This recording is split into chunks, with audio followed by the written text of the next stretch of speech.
अस्सलाम वालेकुम डियर्स। जैसे आपको पता है कि मेहरान की टेस्ट हो रही हैं, तो जिसमें मैंने कुछ MCQ सीरीज़ स्टार्ट की थी। जैसे फिज़िक्स हो गई, जो पहली शिफ्ट में उन्होंने क्वेश्चंस दिए थे उनको हमने स्टडी किया था। आज जो है मैं केमिस्ट्री के कुछ क्वेश्चंस लाया हूँ मेहरान के एंट्री टेस्ट से।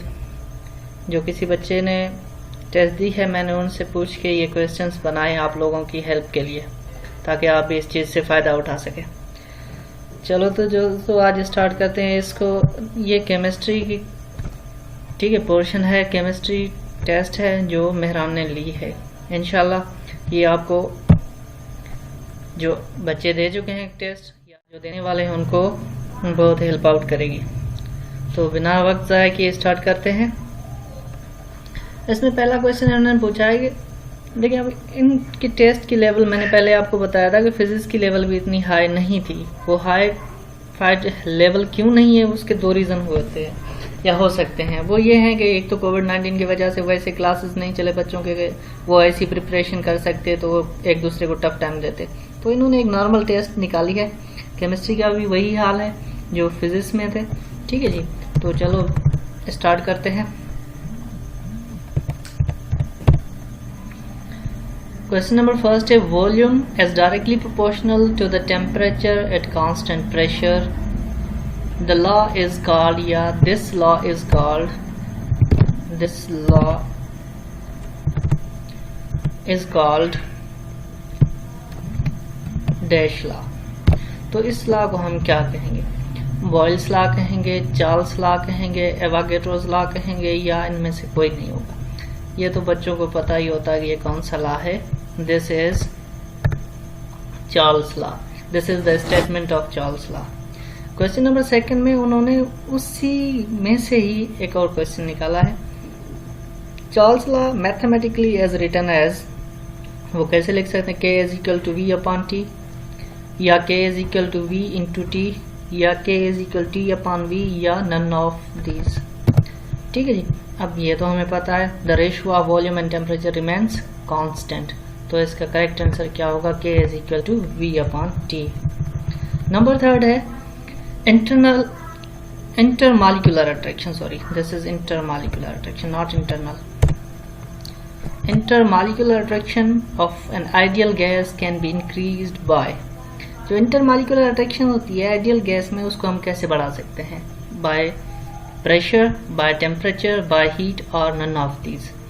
तो इसका करेक्ट आंसर क्या होगा? नन ऑफ दीज होगा।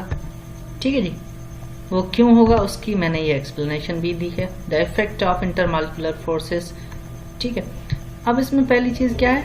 N ideal gas has no intermolecular forces of attraction. उनमें कोई भी इंटरमॉलिक्यूलर फोर्स ऑफ अट्रैक्शन नहीं होती। ठीक जी, A real gas can be liquefied if its temperature is less than the critical temperature and its pressure is more than the critical pressure। अब liquefy gas को हम कैसे कर सकते हैं? बिल्कुल लो टेम्परेचर, यानी कि क्रिटिकल का क्या मतलब होता है कि ऐसा टेम्परेचर जहां से उसका फेज चेंज होना शुरू हो जाए। वो टेम्परेचर जहां से गैस लिक्विड फॉर्म में चेंज होना शुरू हो जाए, तो उसको हम क्या कहते हैं? This is the point, that point is called critical point.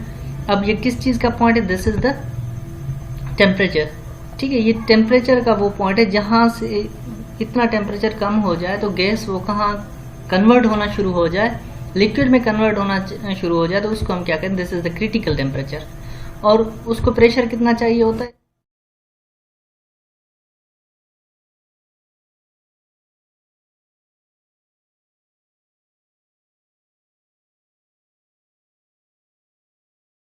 And d orbital maximum number of electrons can be accommodated r। जो d ऑर्बिटल होता है, जो सब शेल है d, तो उसमें मैक्सिमम कितने इलेक्ट्रॉन्स आ सकते हैं? ये तो आप सबको पता है, वो कितने आते हैं हमारे? 10 आते हैं। ठीक है, अब number 5, what type of bond is present in MgO, magnesium oxide. ठीक है जी, मैग्नीशियम ऑक्साइड में कौन सा बॉन्ड होता है? आपने पहले तो देखना है ये मैग्नीशियम कौन से ग्रुप की है और ऑक्सीजन कौन से ग्रुप की है। आप देखेंगे तो ये जो मैग्नीशियम है, ये हमारी मैग्नीशियम जो है वो सेकंड फैमिली से बिलोंग करता है। ये हमारी कौन सी? नॉन मेटल है। ठीक है, अब मेटल और नॉन मेटल के बीच में जो बॉन्ड बनता है वो हमारा कौन सा बनता है? कोवलेंट बॉन्ड बनता है। ठीक है, पाई बॉन्ड बनता है, सिग्मा बॉन्ड बनता है या आयोनिक बॉन्ड बनता है। तो मेटल और नॉन मेटल के बीच में जो बॉन्ड बनता है वो कौन सा बनता है हमारा, वो जो है हमारा आयोनिक बॉन्ड होता है। ठीक है, क्वेश्चन नंबर 6 है an equilibrium constant product is written and. अब इक्विलिब्रियम जो इक्वेशन हम लिखते हैं उसमें प्रोडक्ट कौन सी जगह लेती है, न्यूमरेटर की लेती है, डिनोमिनेटर की जगह पे लिखते हैं, मल्टीप्लाई में लिखते हैं या उनमें से किसी भी जगह पे नहीं लिखते। तो इसका करेक्ट आंसर क्या है हमारे पास, वो हम कहाँ पे लिखते हैं, न्यूमरेटर की जगह पे, यानी जो प्रोडक्ट होती है वो कहाँ पे लिखी जाती है, न्यूमरेटर में लिखी जाती है। क्वेश्चन नंबर 7 है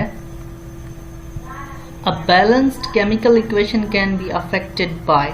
अब जो बैलेंस्ड केमिकल इक्वेशन होती है जो 7th चैप्टर में हम पढ़ते हैं, ठीक है, केमिस्ट्री के फर्स्ट ईयर के 7th चैप्टर में आपको ये चीज पढ़ने को मिली होगी। वो किस चीज से ये केमिकल इक्वेशन को हम डिस्टर्ब कर सकते हैं, टेम्परेचर देने से डिस्टर्ब कर सकते हैं, प्रेशर या कैटलिस्ट यूज करने से, या इन सब को यूज करने से उस चीज को हम जो है इफेक्ट कर सकते हैं या उस चीज को इक्विलिब्रियम को डिस्टर्ब कर सकते हैं। तो इसका करेक्ट आंसर क्या है, ऑल ऑफ दिस। यानी अगर हम इन सारी चीजों को जो है चेंज करेंगे, या कैटलिस्ट को भी करें या प्रेशर को या टेम्परेचर, इन तीनों में से किसी भी चीज को हम अगर इफेक्ट करेंगे तो वो बैलेंस जो है इक्वेशन या ठीक है उसका बैलेंस टूट जाएगा, वो कहीं और डायरेक्शन में फ्लो होना शुरू हो जाएगी। ठीक है, नंबर ऑफ क्वेश्चन नंबर 8 है number of moles of solute dissolved in 1 kg of solvent is called. ये एक सीधी डेफिनेशन लिखी है कि ये किस चीज की डेफिनेशन है, मोलरिटी की है, हाइड्रेशन की है, मोलर कंसंट्रेशन की है या मोलरिटी की है।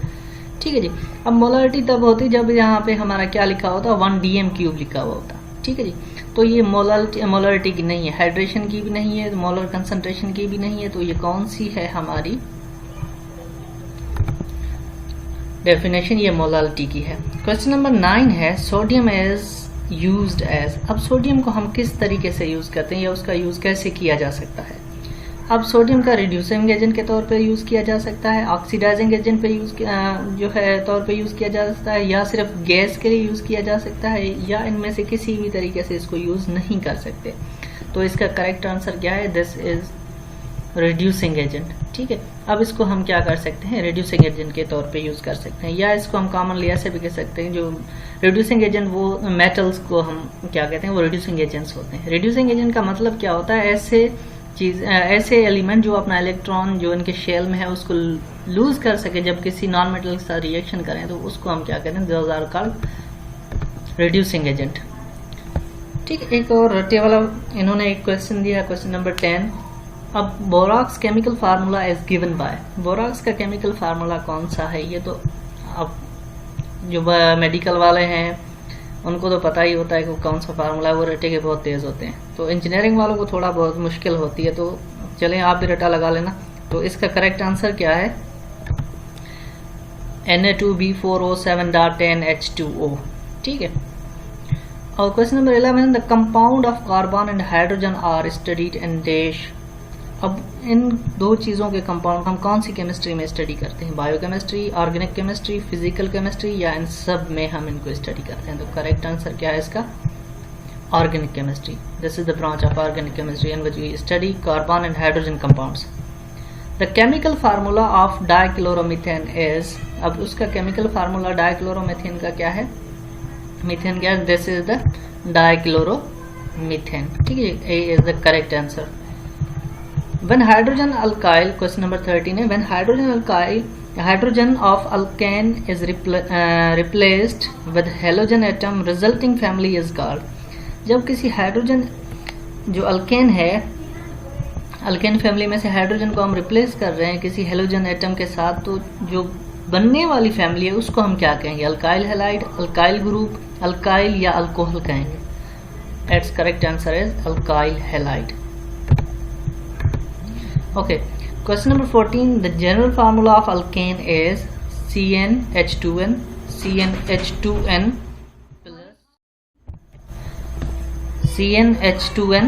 CnH2n plus 1 या CnH2n plus 2 या इनमें से कोई नहीं है। तो इसका करेक्ट आंसर क्या है, this is the correct answer, that is CnH2n plus 2।